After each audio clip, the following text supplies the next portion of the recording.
Chickens. These are the homesteader's gateway drug to more animals. We love our chickens here at Stillwater, and I'm here today to tell you about how to get started if you've always wanted to raise chickens, but you just don't know how. So the very first thing you need to think about is your context. Your context meaning, where do you live? Are you in the city? Are you in the country? Are you somewhere in between that? If you are in the city, you need to think about your ordinances. So of course, most cities don't usually like to have roosters crowing, and neither do your neighbors. Also, if you're in the city, you need to think about if you have an HOA. Sometimes if you're living in an HOA area, you may have some agreements that you've already signed with your HOA that you won't have chickens or that you'll only have a certain number of them. But don't worry, most places actually do allow a number of them. Typically 3 to 5 hens if you're in the city, no roosters. If you're in the country, check just in case, because you never know what your city may allow, and you just want to make sure that you're in compliance with the law. Okay, so now that you have your context established, we need to think about where you're going to keep your chickens. If you have the space, I most certainly recommend a mobile chicken coop on pasture. It's really important that you give your chickens a different grassy environment to live every couple of days.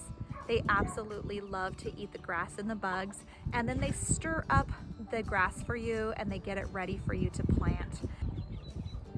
So the chicken coop that we have chosen matches our context. We are here out in the country in Placerville, and so we have the space to put our chickens on pasture. We prefer this. Our chickens love to eat grubs, they like to eat bugs, they love to eat the fresh grass, they love to be moved.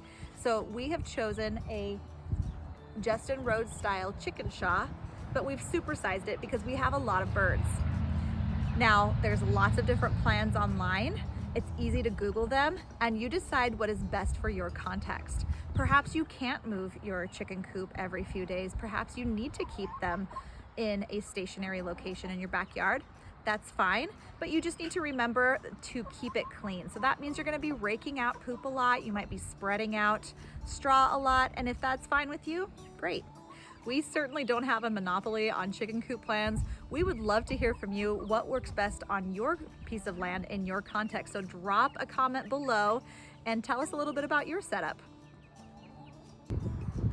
One of the benefits of having a mobile coop that I really like is that we don't have to worry about cleanup.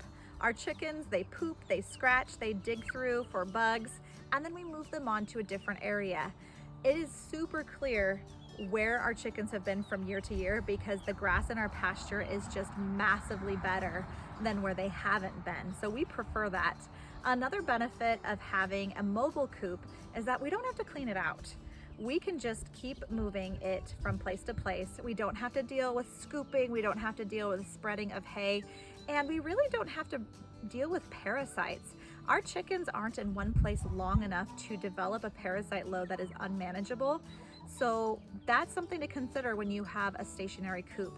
Your chickens may develop some parasites such as mites and worms that you might have to handle. So how do you get chickens?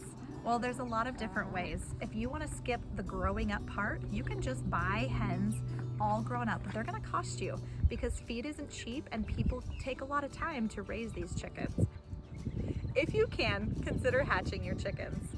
What I mean by that is you can buy an incubator and you can actually hatch your own chickens. It's great for the kids, it's fun for adults too. It only takes about 21 days, and there's usually people in the area who will sell you fertile hatching eggs. If that's the route you want to take, you're going to need to purchase an incubator. You can get incubators pretty much everywhere. We got ours on Amazon, but most places like Tractor Supply or other places that sell chickens will also sell incubators. I recommend an egg turner. If you don't get an egg turner, you're going to have to wake up every 4 hours to turn those eggs for the next 21 days. I don't think you want to do that, so make sure to get an egg turner as well. Now, say you don't want to hatch the eggs by hand. Think about maybe buying them as chicks from the store. If you do that, you're going to need a place to brood them. Now, when I say brood them, I mean raise them until they have their grown-up feathers. When they're first born, they are covered in this soft, fluffy down, and they're cold. When they are in the wild, they're underneath their hen mama to keep them warm for the first couple weeks. So they're gonna need to be kept warm. You're gonna need a heat lamp. You're going to need shavings to soak up all of their waste. And you're going to need something to hold their water and their food. I recommend getting a non-GMO, non-medicated feed. For me, I just don't want my chickens to ever be medicated unless they absolutely need it. And I want to breed chickens that are resistant to a lot of the diseases that are out there. And I do this by giving them the most natural life they can possibly have. If they've been in the brooder for a couple weeks, you're going to notice that their adult feathers will start growing in.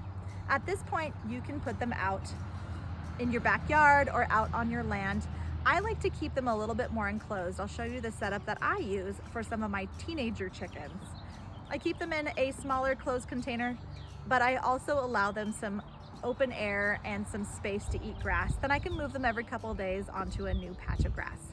Chicken, I think it's the same one.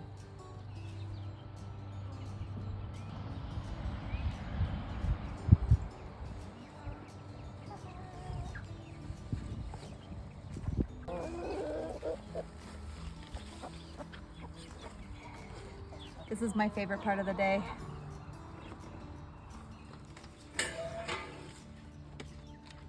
One, 2, 3, 4,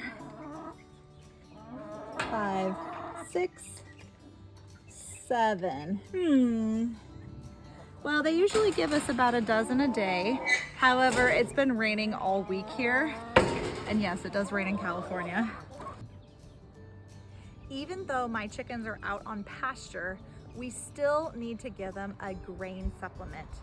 We like to purchase a non-medicated, non-GMO feed that is organic for our chickens. We don't want anything with chemicals in them because they pass them on to their eggs. We like to provide them the cleanest feed possible. We also want to feed our baby chicks a higher protein feed, and most of the time you can get this at any feed store. So look up your local feed store and ask them about what they feed their chicks. Again, you're gonna have two options. You're going to have medicated and unmedicated. I always recommend choosing the unmedicated option, but that's completely up to you. I also like to give them just a little splash of apple cider vinegar in their water just for the first couple days. It gives them a strong start, it provides them some probiotics to their water, and it helps them with some electrolytes. So you might want to do that as well. Now, what do our chickens give us? They give us these amazing eggs. You have never had eggs until you have had your own farm fresh eggs. These are going to look so much different than anything you've ever seen in the store. When you crack them open, they are bright orange and absolutely chock full of nutrients. These eggs are the whole reason we do this. Besides the fact that they're adorable and funny and fun to be around as well.